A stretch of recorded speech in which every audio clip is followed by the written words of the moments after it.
ሰዎች ስጋቸውን ቆርጠው ለአምላካቸው ይገብራሉ። በ6 ዓመት ወሲብ ይጀምራሉ። የዓለማችን ሆዳ ጎሳም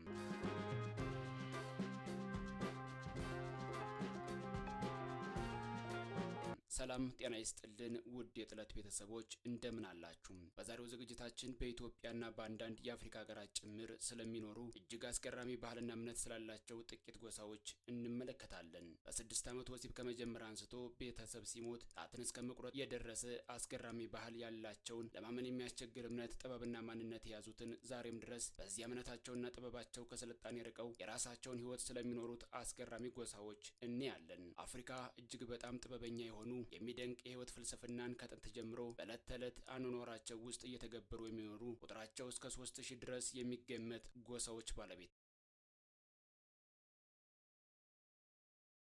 ይላቸዋል። ነገር ግን ከመጀመሪያዋ ሚስት በኋላ የሚያገባቸው ሴቶች የቤቱን አብዛኛውን ስራ የሚሰሩ እንደ ሰራተኛ ጭምር የሚያገለግሉ ይሆናሉ። በሐመር ባህል ወንድ ልጅ የላይኛው ጥርሱ ቀድሞ ከበቀለ በጦር ተወግቶ እንዲገደል ይደረጋል።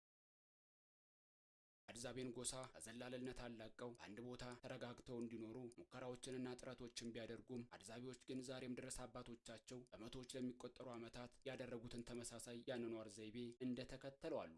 እነዚህ በአንጻራዊነት እኩል የሆኑ ማህበረሰቦች ውስጥ በግለሰብ